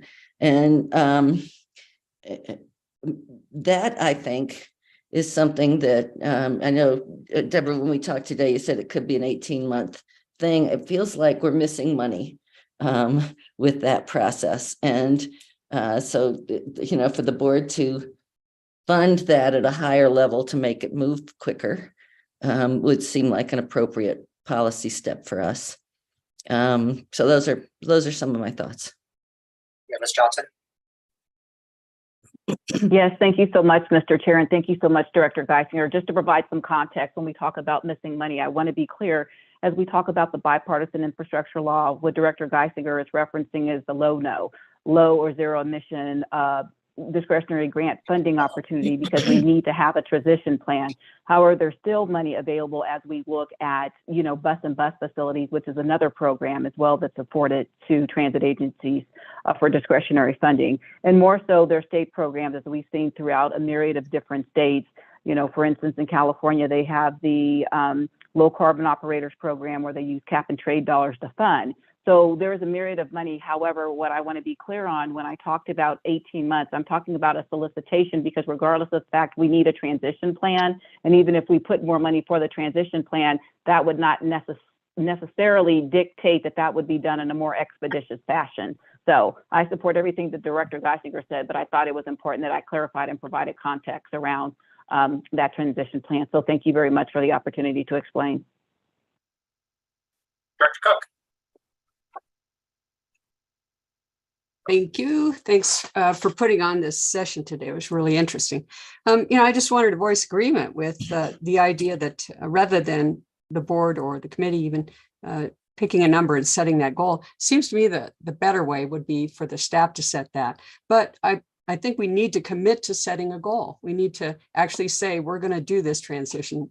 We're not going to try and get better arms around all the challenges. We're going to figure out what it'll take to get around them. So I guess I agree with the idea of asking you staff, bring us a target, tell us what you can do. And I like the idea of an aggressive one as well. So thank you very much. Director McKay. Yeah, I was just going to say, I just don't, again, as anyone has spoken to me, I'm all for aggressive plan. I just don't want to put our staff in a situation that's going to be tricky for them. I don't want to put them I don't want them to fail ultimately, and so that's where, again, I want to put, kind of I hate to say that, put the ball in their court when it comes down to it, but it's like, hey, if we say we want it by 2040, if that's even reasonable or not, that would be just my big pushback. And that might be a question going back. Just to quickly push back, right? If we say, okay, we're going to take the full time of the scientific community 2050, to me, you either set a goal of 2050 or earlier, or you don't set a goal at all, because the market will just demand you shift that way eventually, right? So the question is, what are we really doing here? I'm gonna let Fred speak. Yeah, Fred, go ahead. Yes, I just want to remind everybody that, when we start talking about this we aren't just talking about the vehicles and the infrastructure. We are talking about the money. And I did send this information out to through the board's office. I don't know if it was distributed to everybody, but the feds themselves and the low-no funding are putting about $1.1 billion a year into the low-no program. And to put that into perspective, they had 248 low-no applications last year, and they were only able to fund 150 of those particular projects. They actually had over $7.71 billion in requests for $1.1 billion of available funding. So as we start talking about this, I mean, I think you're hearing from others that the feds aren't going to be able to cover this. We're not going to be able to cover this out of our own local operating budget either. So there's work to be done with getting assistance from other areas to be able to fund this. Even if we adopt a plan, the paying for a component is still a big question to be addressed. Yeah. There were hands and then they disappeared. Lynn. Yeah, maybe we should talk to Mike King sooner than later. I don't know if you have, Fred, but my understanding is that they're pulling together, CDOT is pulling together the enterprise funding and maybe a single application for the or process or timing or something for the federal, the low-no grants. That I hear you that there's a lot of people going after that money, but it's 1.1 billion for what is it, the next 10 years? I've just seen through 2026. I know the enterprise has $85 million. And I believe that's over a 10-year period, but don't hold me to that. The state enterprise. The state enterprise. I know it's 85 million, but I can't remember the exact period of time that it's over. And Bobby, I hear what you're saying too. And that's why I'm thinking, that there are these goals in the state. And I'm not saying we have to mirror those exactly, but certainly it feels like we need to be at least within those, 100% by 2050, 1,000 vehicles on the road by 2030. What portion of that, should we be shooting for, or can we be shooting for? And I think that's really a question that that we can ask staff. Is, in my opinion, those are sort of the outlying, the latest we could go, and then what can we do to move it forward more quickly? Yeah, and I think where I kind of go back and forth is the frustration I've certainly had as a board member is we try to make sure we have everything 100% perfectly lined up before making any action. We want to study it, and then we want to study the study, and then we want to study the study that studied the study. And now we need to refresh the study because it's been 4 years. And then we need to study that study again to make sure we're ready to move forward. And this is an area where we don't have the luxury of time for climate change. And with new technology, we have to be able to move nimbly. And so part of the reason why I put a lot of sort of force behind we got to set a goal is it allows us to go out and say, yeah, we're working on it. And actually, we're working towards this goal. And it gives us 2 feet to stand on, as opposed to a sort of perpetual, we're working on it and we're studying it, we're working on it, but we're studying it. It sort of draws a line in the sand, right? A line that can be changed. But I think that, if we're talking about making policy and working with staff, this is really where the rubber meets the road, right? This is the time to say, here's a policy, and staff tries to do it and says, you know what, this policy didn't work, and here's why. And then we adjust the policy. Because otherwise, we're not really making policy, right? We're just signing off. Well, what do you think, anybody, of the idea of picking up the state's goals and saying we want to revisit this? I mean, I don't know, Fred, do you have goals in mind, particular targets, years, or is it just too hard to put that together? It's been hard for me just because there's pieces of this that are outside my wheelhouse. Henry, the infrastructure component is really outside my wheelhouse. For me, just trying to figure out what the actual bus replacement ratio will be is where I have worked to be able to figure out more about this. And then of course the funding questions are the real big issue. Even if we figure out the magic number of how many vehicles we need, how are we going to pay for this? So my wheelhouse is really figuring out the buses and the operational component. I would probably say that, you know, having a little more work done on the actual blocking that our existing WSP is doing would help me a whole lot on at least figuring out a fleet replacement cycle. But again, the infrastructure side, that's way outside my wheelhouse, and that's where I depend on Henry and his team. Deborah? Yes, thank you very much for the question. One thing that I just want to iterate, as you all as the policy members discern the path forward relative to a date, one thing that I would offer up for your consideration is recognizing that I always operate from a vantage point is that when we make decisions, we have to have, you know, data in which to make an informed one, and recognizing we are having this conversation in the absence of having a transition plan. I think that's where we have an issue holistically, because in a fleet transition plan, you would be looking at the facilities, you would be looking at the duty cycles, you would be looking at the blocking, you would be looking at the fleet replacement plan.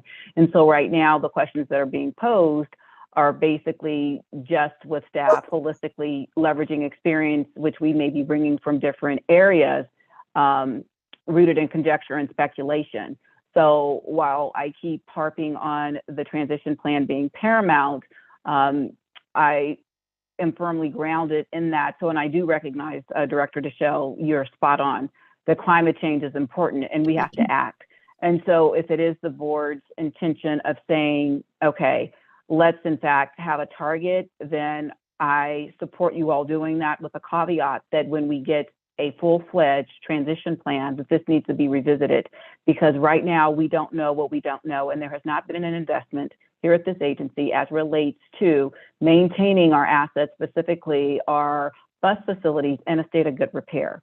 And that's something in and of itself, because we could take delivery of an electric bus, but if we can't maintain it, and then more so investing in the workforce holistically, as I was very transparent with Director Geisinger, in reference to the comments I'm putting forth, they're not intended to appear to be resistant, but for all intents and purposes, if we have our frontline employees that don't embrace this, the ones that are on the floor that have to maintain this, or the trainers that have to ensure that they're training staff to operate in a zero emission vehicle, or those that are maintaining the facilities holistically, this whole discussion would be for naught. So I would encourage you to take that under advisement, and I appreciate the opportunity to be able to express my concerns. Thank you.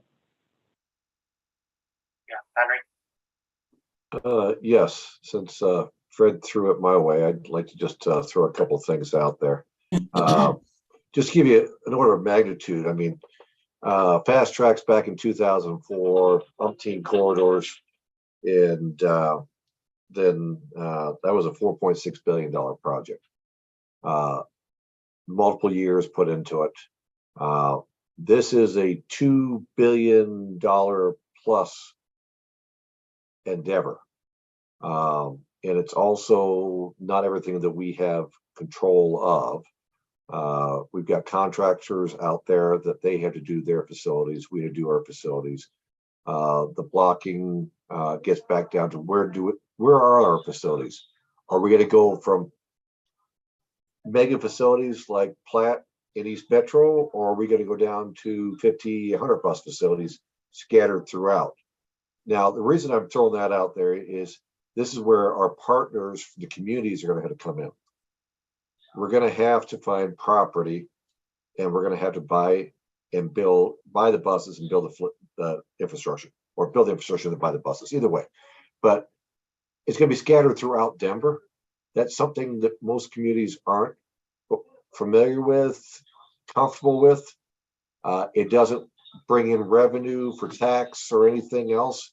So when you look at and populate these 20-acre facilities scattered throughout the metro area,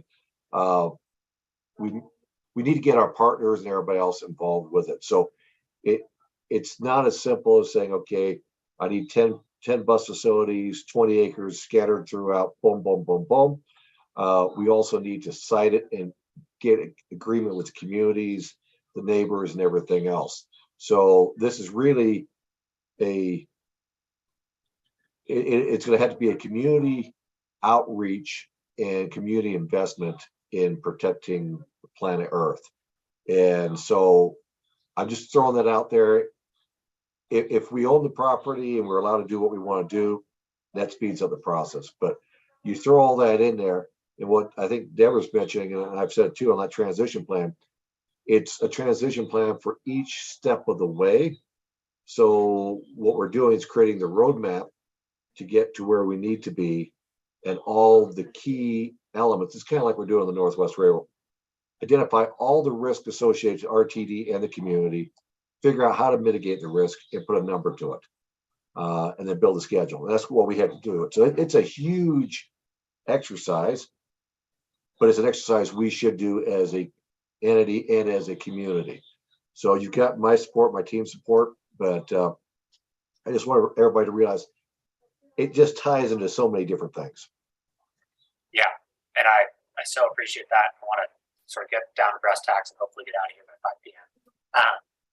I think, on the one hand, it's exciting. We are really rebuilding an entire transit system in a way of operating. And I think we're sort of at a junction point, right, where we can choose to lead and say to community, come along with us. We need you to come with us to help us site this facility.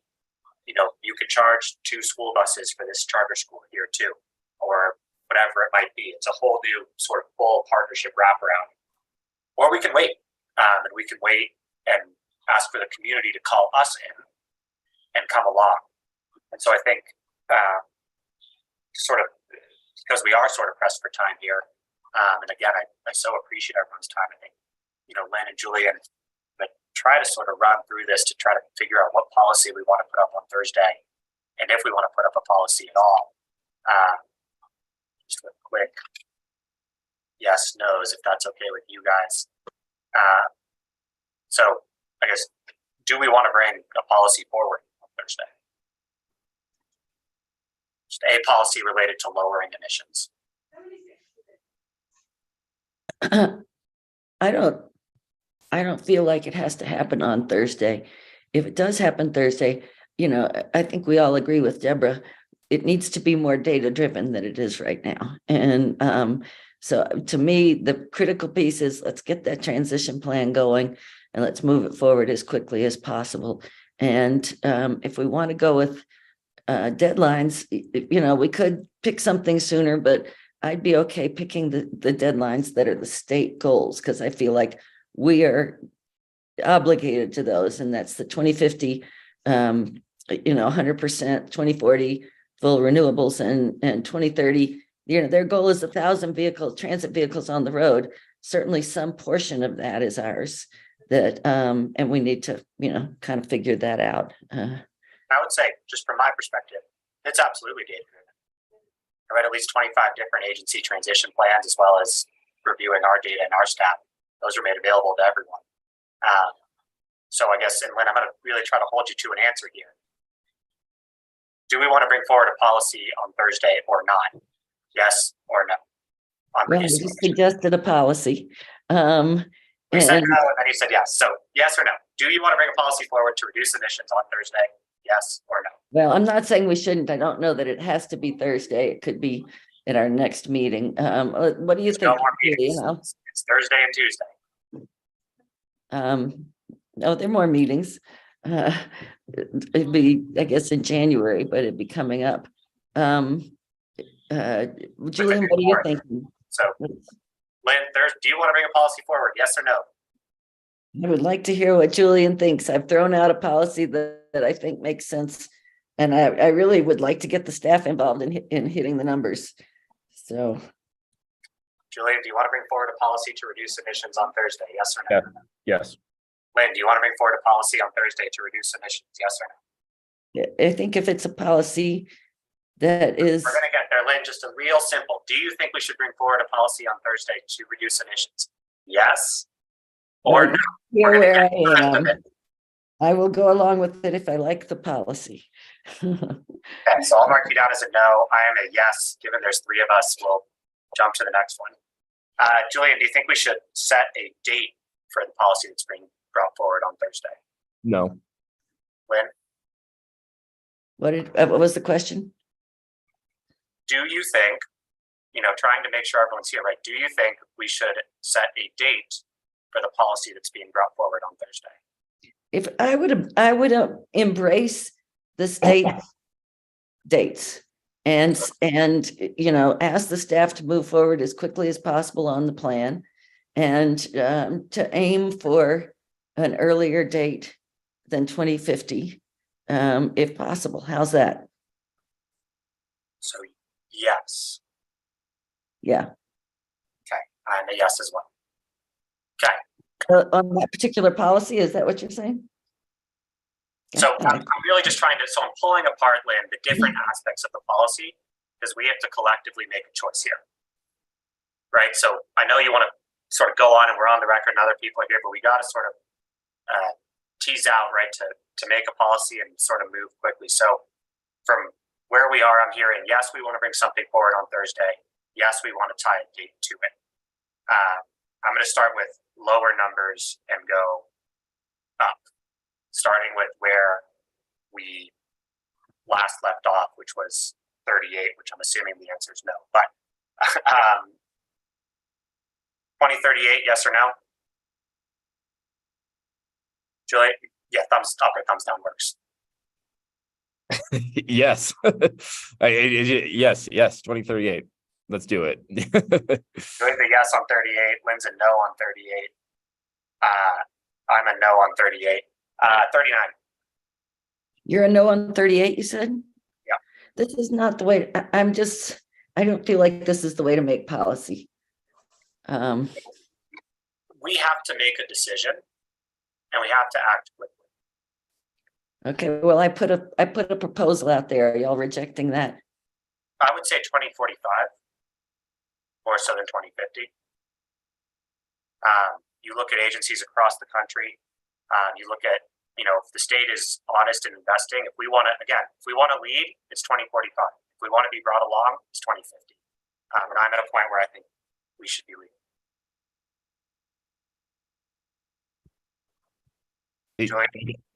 I was just gonna say, all right, you're the chair of the committee, Bobby. So I was just gonna say that if we want to be ambitious with it, and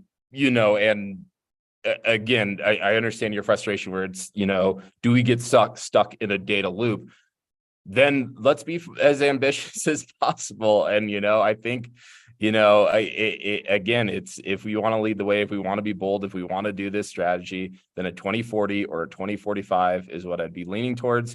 Totally understand though. I just want everyone to be aware though that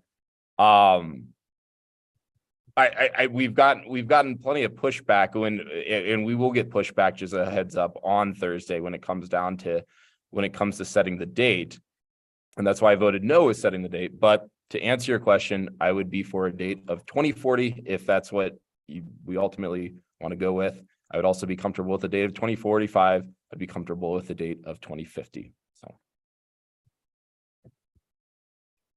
By the way, Kate texted me that she had to go to another meeting. Yeah.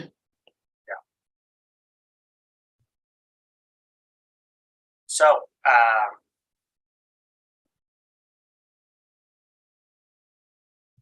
Julian, appreciate the call back in to say if I'm saying we want to lead, then we should pick a more ambitious goal than 45. So I think 40. Why don't we pull? Am I able to share my screen? Yes. Okay.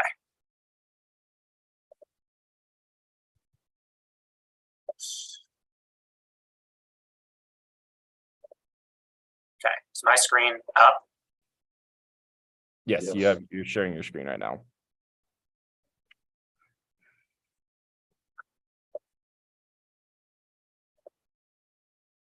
Okay.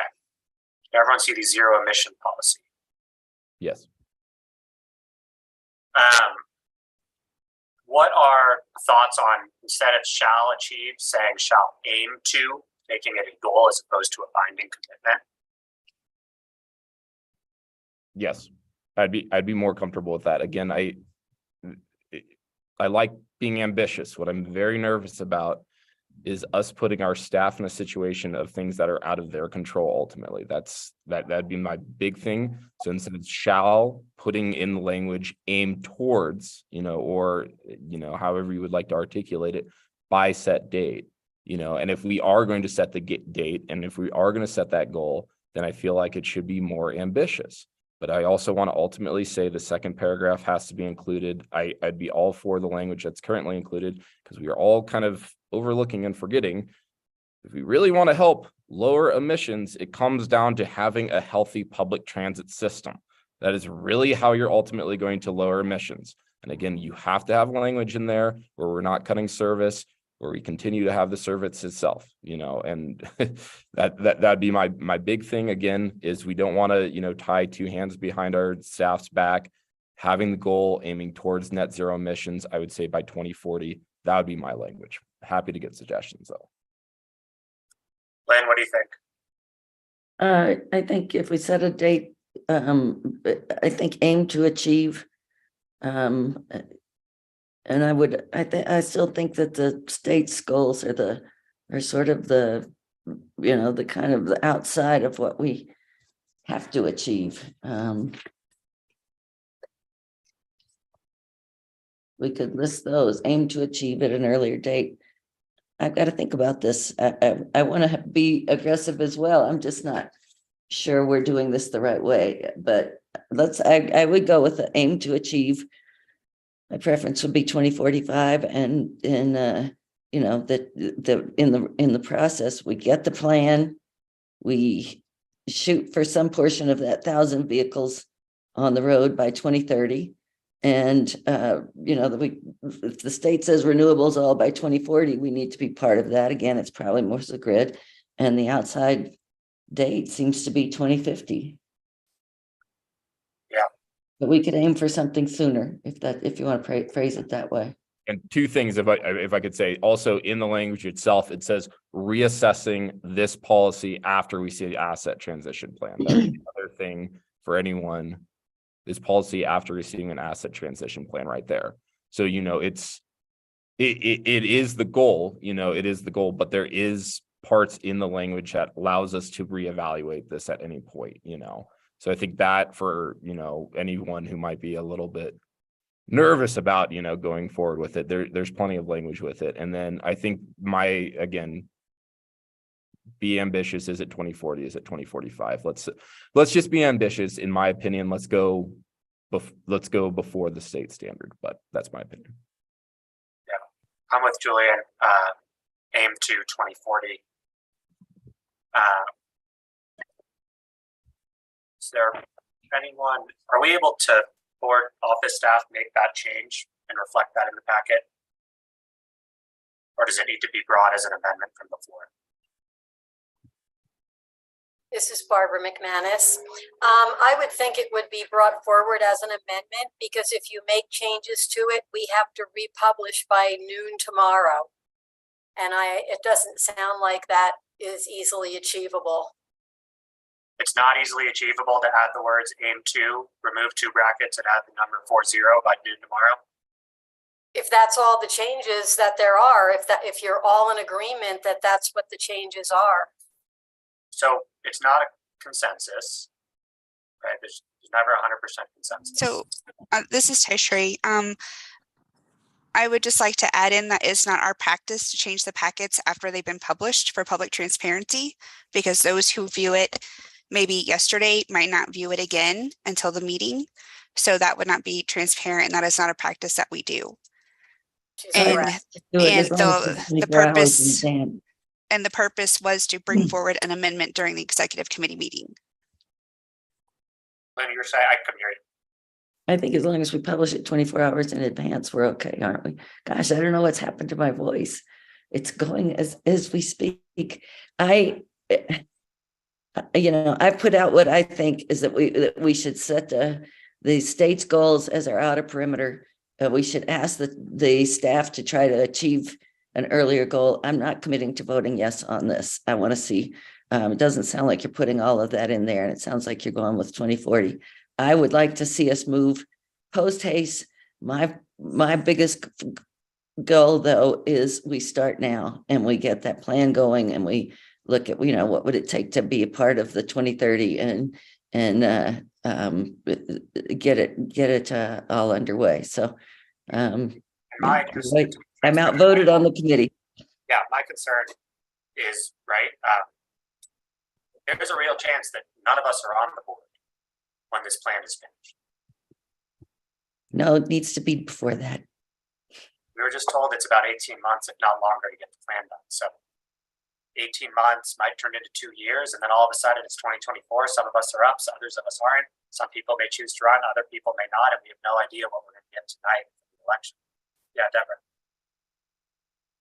Yes, so thank you, Mr. Chair. I just want to qualify my statements. When I said 18 months, we're talking about a procurement process. So recognizing that this board still has to consider a budget in which we have money going forward, recognizing where we are, I'm just using that as a time frame. So I just want to be clear on what I stated. It could be 12 months. It's contingent upon the solicitation. Thank you very kindly. Yeah. I don't want to do this as an amendment from the floor, given the pushback of the minor alterations.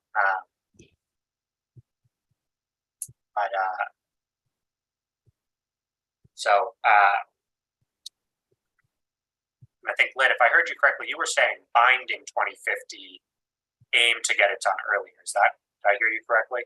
It seems to me like the state's deadline is the deadline that all of us have, unless somebody reads that differently. You know, to be all zero emission fleets, zero emission vehicles throughout the state by 2050. So that seems like the outer edge. Yeah. So yes, you heard that correctly, Bobby. So would you feel more comfortable with shall aim to achieve by 2040 and shall in any case achieve by 2050? Yeah, if the staff feels like 2040, yes, I would be more comfortable with that. 2040 still seems very soon. But, you know, like I said, my goal is to get us going. Yeah. Julian? So just to clarify, sorry if I misheard staff correctly. So the more appropriate manner for this would be bring said language to the executive committee and then have an amendment during the executive committee. Is that correct? Yes, that's correct. Okay, thank you. Barbara, you were muted. I agree with Ty Shrey. That's correct. That's all I need to clarify. Thank you. So again, it sounds okay. Okay.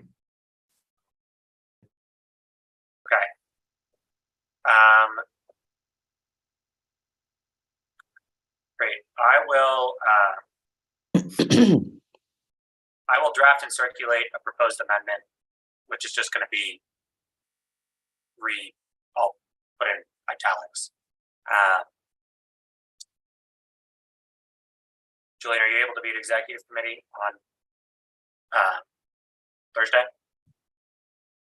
I will try my best. Yeah. I'll try my best. Lynn, if we are altering the language, are you able to, well, your own executive committee, are you going to be at executive committee on Thursday? Yes. Okay. Are you comfortable bringing or seconding the motion with the language as amended? Not yet. Okay. We'll look at it and see. Yeah, and again, there's nothing wrong with policy failing and going down, but I think it's good to try. The important thing is, I mean, if we set I like the aim to achieve, and I think I hear what staff is saying. Let's get going. Let's see what they can do, and but I will certainly consider that. I think 2040 is pretty aggressive, but let's give it a shot, I guess.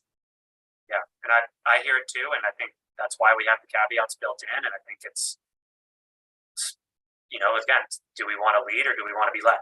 And I think I've heard a lot of people say we want to lead, and then when it comes to it, I've heard a lot of we want to be led. So I will circulate the language, and we'll keep things moving. We are adjourned. Sorry, does anyone have anything else? No. Okay, we are adjourned as of 5:09 p.m. Thanks, everyone. Thanks. Thank you.